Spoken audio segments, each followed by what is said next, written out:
Good morning. Good Lord. Good morning. Good Lord, whatever you want to say. And welcome to the week 6 edition of the MUSL podcast. I am one of the co-commissioners, James Seagraves. That's right. There is another commissioner, which we will talk about here in a little bit. Coming to you live, of course, from my office with my new Batman poster in the background, which is cool. Haven't hung it up yet, but still. So week 6 has come and gone, and it came with some serious controversy, and we will address that momentarily. I'm a little tired. Stayed up late to watch the Star Wars trailer, of course. You know, I wake up early usually and stayed up pretty late. So I'm bringing out my Empire Strikes Back mug. So bear with me. I'm going to be drinking a lot of coffee here today. To get right to it, I'm going to get to the good news first, and then we'll talk about the obvious bad news, okay? We're going to go over the top 25 real quick, and I'm flying solo by choice. I don't want to bring anyone else in to, weigh their opinions on things because there's a lot of negativity. And if anyone who knows me knows that I typically am a pretty positive guy. So I'm going to focus on the positive today right now with I don't know why my words aren't matching up. It's probably because I have too many things run on this computer, but whatever. Yep, it's a little off, but still. So I'm going to focus right now with the top 25. It's a positive thing, aside from one team. So here we go. Number 25, down from number 12 this week, is the Potterville Pussycats. I like to rag on that guy a lot, but ultimately he won in the other league. Number 24, down from number 13, is Wat Me Whip. No Wat Me JJ. And then we have number 23, the Double Blumpkins. Number 22, Vinsanity, who was once the number 1 team in the nation. He fell to number 14. Now he has fallen all the way down to number 22. Number up to 21 this week is the formerly number 23, the Wolfpack, Abel Frausto. Number 20 is New Orleans Rock Chucks. Number 19, up from number 25 last year, is the Squadrels. Number 18, my wife representing, back-to-back Seagraves here. Squadrels is my dad's team, just so you know. Number 18 is that your final answer? They're up to number 18, weren't ranked last week. Number 17, Will Fork on First Date. Number 16, Stafford's Johnson Goes Deep. Number 15, Roster Baiters. Number 14, Brady Yo Bush. Finally moving up here. That's Ashley Cromwell's team. She's had less than a stellar season, but she's slowly moving up the ranks just in time for me to make fun of her at the Halloween party next week, if I attend. Number 13 will be, it's the Big Z Show. So the Big Z Show is 5-1, and the 1 week he lost, he thought he sent a lineup, but he didn't. But that's what happens when you don't send a lineup. Legitimately. He lost that week because he was randomized. So number 12 is Nasty Nutra, who's fallen from number 7 last week. Number 11 is Sorry I Farted. I farted, whatever the hell his name is. I get the play on words, just hard to pronounce. Which brings us to the number 10 team. Oh, Nelly. The number 10 team was formerly the number 4 team, should have probably been the number 1 team. But this is where the controversy ensues, ladies and gentlemen. The Collector Kings lost, even though they scored a lot of points still. The Collector Kings lost at the end of the day to Robert Griffin the Turd last week. So they fell from number 4 to number 10. More on that in a little bit. They have a 5-1 record, and they've scored 470 points. Number 9, Tecumseh Football Titans. Slinging $1,000 comics and slinging wins in the victory column. They are up from number 11 to number 9. They are 5-1, and they have 483 points and some change. Number 8, staying stagnant. Number 8 is the Broskis, 5-1 with 487. Number 7, last week's number 10 team, the Red Wings. They defeated the number 1 team in the nation and only moved them up 3 spots. They're 5-1 with 515 points. Number 6, the team they beat this week, the Black Hole, good old Robbie's team. He fell from number 1 to number 6. Not the end of the world there. You're still doing all right, bud. Number 5 is 52 is the Mike. I thought 52 is the new Mike, but 52 is the Mike maybe. I don't know. Maybe he changed his name. Ryan Frazier's team, also at a much more muted version of the controversy. It was his team. He's up from number 9 all the way up to number 5. And then we get to the 4 undefeated teams left in the nation. Number 4, up from number 6, is Team Bob Ames 2.0, the sequel. 6-0, 440.69 points. So, yes, that's right. Way less than a lot of the teams that are below him in terms of the points. And that's important, as I will break out to you here in a little bit. Number 3, Tell Me Something Good. 6-0. They were inherited by a person who they were abandoned by a team, hence the name. The name has to do with the original owner's team, who never once submitted a lineup. Congratulations to you for sucking at life. They're 6-0, and they've got 458.55 points. Number 2. Who does number 2 work for? Robert Griffin III. Oh, perfect. He is number 2 now, up from number 3, 6-0 with 500.64 points after the very controversial game with Collector Kings. It is what it is. And then number 1, again, he was been number 1 before, I think. He was number 2 last week. Cheechki, 6-0, 509.43 points. So congratulations to the top 25. We are past the halfway point of the regular season now, I believe. I think, well, maybe there's 12 games. I don't know. There's 11 or 12 games. There's 11 games. So we're past the halfway point. So if your name, I mean, some of these guys are randomized every week. Omer Metzger, TP Legend, the Apache Chiefs. Wait, no. The Apache Chiefs actually start a lineup. That's right. And they still suck. Flatliners. I mean, these guys are down at the bottom. Season's over. But the season's never over in the muscle because of the wild/random cards. So don't ever give up. Even if you are 1-5 or 0-6 or 2-4 right now, every team has a shot at making the playoffs with the wild card. Remember that. I think I explained that in the initial podcast, but maybe not. Yeah, it's good stuff. So anyway, so that's cool. Let's talk about what's happening in the Muscle League. In case you don't have the Facebook group and you don't follow what happened. Some pretty unfortunate stuff happened this week, and it is what it is. 2 lineups were changed legitimately, in my opinion. Well, what I thought was legitimately. Long story short, the website kind of sucks, okay? I mean, it's no secret to anyone who tries to do anything on this website. It's not a great website. It's just not. Sometimes people have issues. I mean, teams like it's the Big Z Show. They've had to literally text me their lineup every single time this year because they just can't get the website to work. Maybe it's operator. Maybe it is. Maybe it's not. Maybe it's the fact that if you try to do something with your phone, it's just a pain in the ass. Granted. Now, maybe some people, like it's the Big Z Show, work at a cell phone place. They should know how to use one. Alas, whatever. I get the lineup sent to me via text. I go in and I change it, yada, yada, yada. Sometimes lineups are made and they look good, and then ultimately come the day of, they're not there. So this is where you're introducing a potential level for problems. And upon further review, I went and I saw, I had visual confirmation from the Collector Kings as well as 52 is the mic of lineups that were submitted. And I didn't get around to changing them until after I got home from work that night. And then, of course, that looked kind of suspicious. And ultimately, I don't blame people for thinking it looks suspicious. But nevertheless, I had visual confirmation of timestamps via text message and whatever else you need in terms of that to authorize the changes. I don't have some like mission to cause controversy or anything like that. I think they were legitimately submitted, or so I thought. And so I put a post on there saying, hey, these things were sent. About a million things fell into place to make this the situation that it is.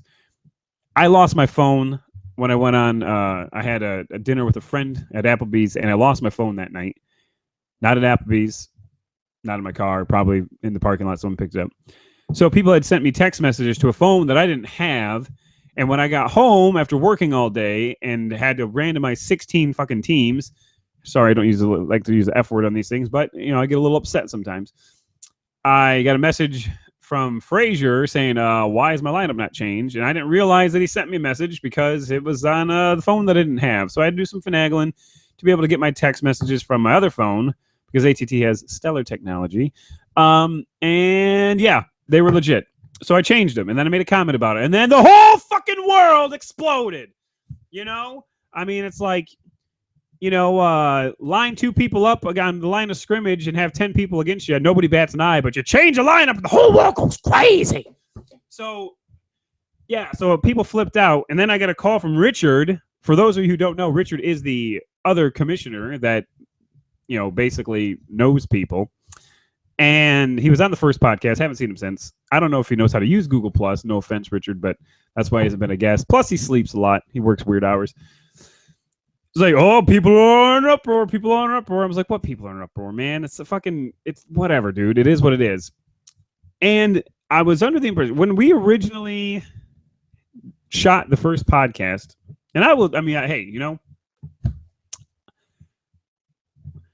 I try to live my life, and in fact, I do live my life as by the book as possible. I mean, I try not to make mistakes. I do live honorably. I don't lie to people. I don't do anything like that. You can ask anyone who knows me pretty much, especially my wife, who brutal honesty gets her, you know. I'll never cheat on her, but if you ask me how you look in that dress and it doesn't look great, well, you know, it happens. So what's my point with this? My point is that I legitimately thought when we went to that preseason podcast that we were saying, I thought we said no more Facebook lineups because of the fact that it is impossible to actually like get a printed document and say this was sent at this point in time. Now, granted, this is week 6. For those of you who don't know what happened last year in the final game that determined like over $1,000 in prizes, there was massive controversy because there was no way of proving that this message showed up at 6 a.m. on my Facebook. Whatever, it's a long story.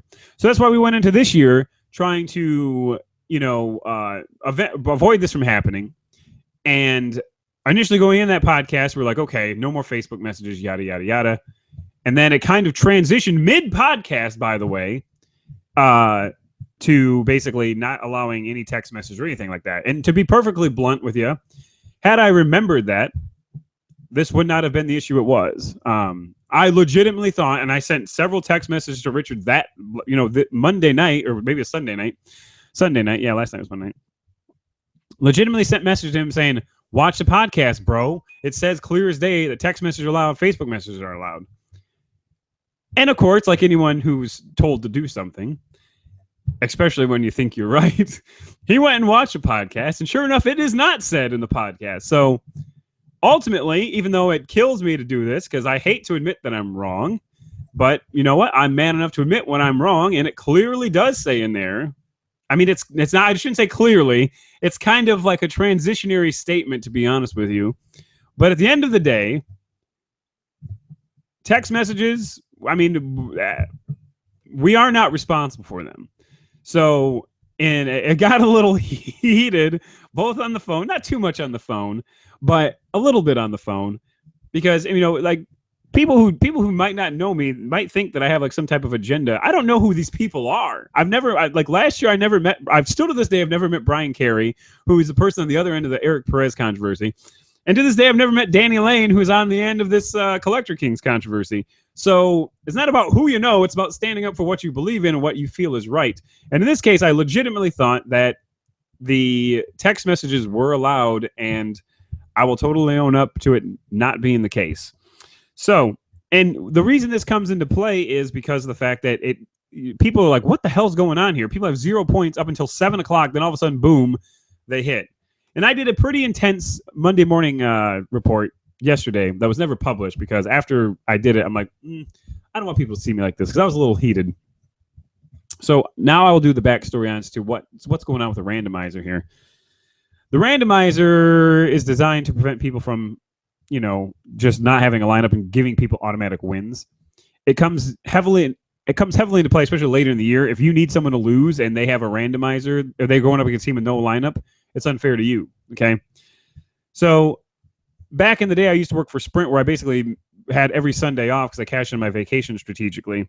So, and back in the day, there were like 3 or 4 teams that had to be randomized. So nobody noticed this randomizer problem, because like one team would be randomized, like, and I'm at home, just boom, boom, boom, done.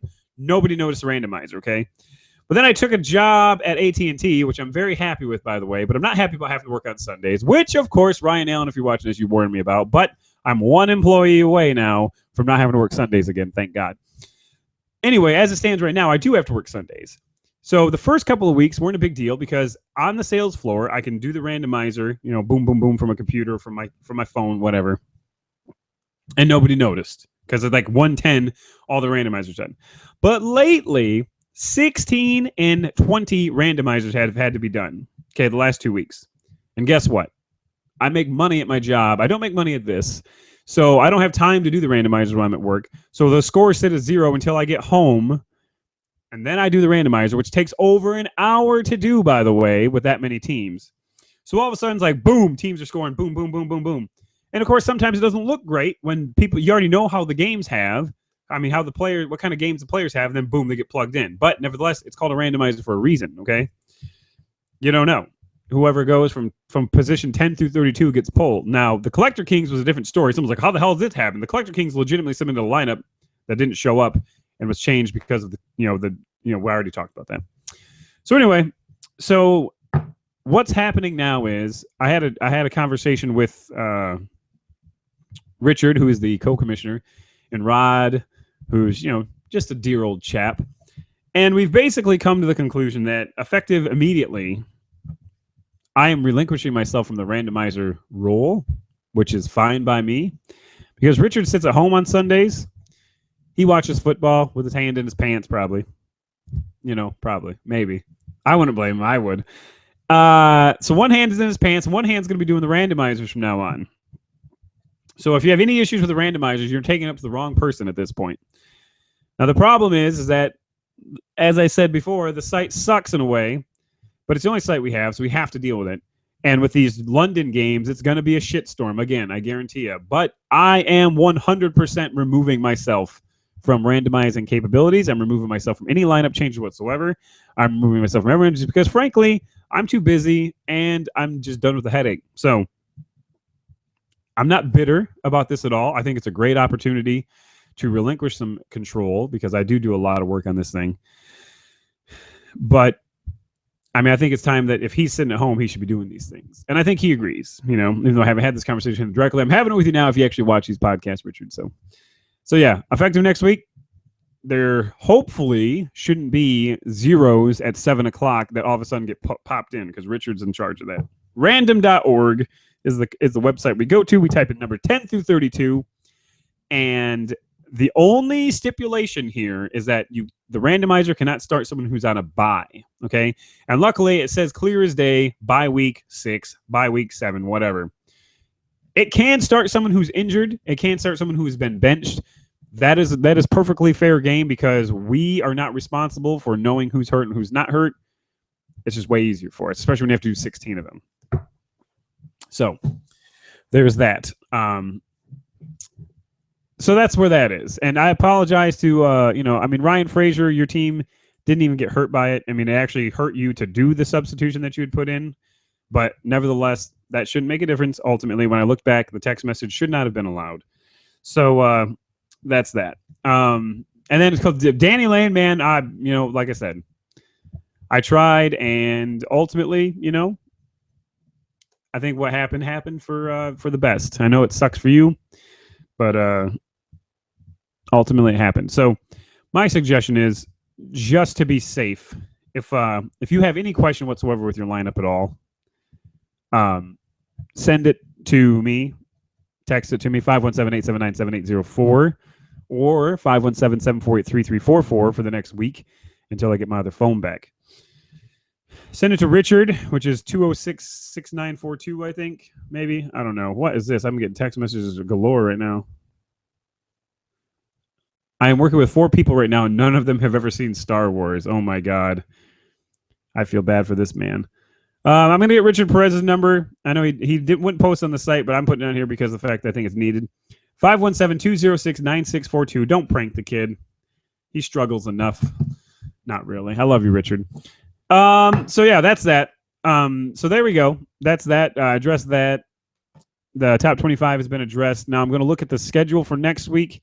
And, I apologize for not being here for the last 2 weeks, but dude, honestly, I've been pretty stressed out over this league and the fact that we try so hard and we work so hard to get people in here, and like the number of randomizers that had to be done just really frustrated me. So I'm like, I'm taking a couple weeks off.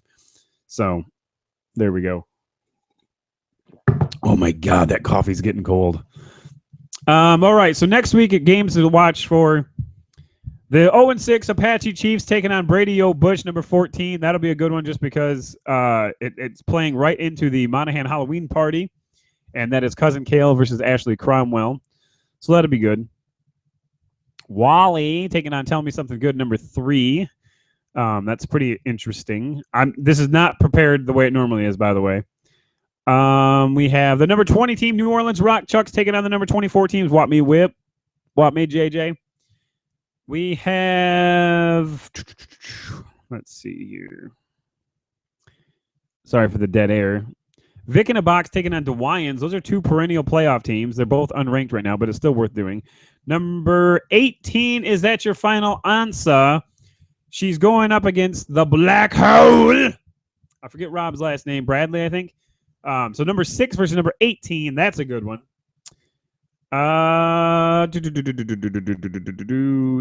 taking on the fellow commissioner of Texas Taco Benders. So, but he's not ranked. Let's see. That's number 1, by the way. Then we have anything else going on good here? Nope. The number 4 team, T-Bob Ames 2.0, the sequel, taking on Will Green's number 23 ranked, the Double Blumpkins. Number 2, Robert Griffin the Turd taking on the Bradley Boys. Get the table. That looks like really that's about it. Not a lot of excitement this next week. Jeff Arbogast taking on Larry Weinberg. That could be a good one, I guess. And that is really about it. I don't know who any of these other people are. So yeah, not a lot of good. There's 2 or 3, big games. Obviously, this last week there's the big number 3 versus number 14, which unfortunately had a spotlight on it, and that was the one that had all the controversy. So yeah, that kind of sucked. But yeah, that's week 7. I hope that, we don't try to have this kind of shit happen very often. There was clearly a miscommunication in terms of thought process on my end, and yeah, this is the greatest league of all time, but like any other league, shit. The NFL has people stabbing people, people deflating footballs, people raping people in a bathroom. So it has controversy. What good is a league without controversy, really? So that's where we stand. Next week, I'll try to have people on here. Just that, man, it's been crazy around here. So I want to do this one solo, and because it is what it is. I think it's like a grieving period in a way. You don't want to bring people in too much. So yeah. Well, we're not grieving anymore. We're moving on. I'm sure there'll be some shit this week because of this freaking stupid London game. But just a reminder, man, submit your damn lineups, please. That's it. I'm out. Hey, if you haven't seen it, check out the Star Wars Force Awakens. This is Empire Strikes Back, but check out the trailer. It's amazing. Every time I will look at it, it's got over 1 million more views, so it's growing quick. And it's coming. And don't forget to vote in the MegaCon's Horror Villain Tournament. That's all I got to say. I'm out.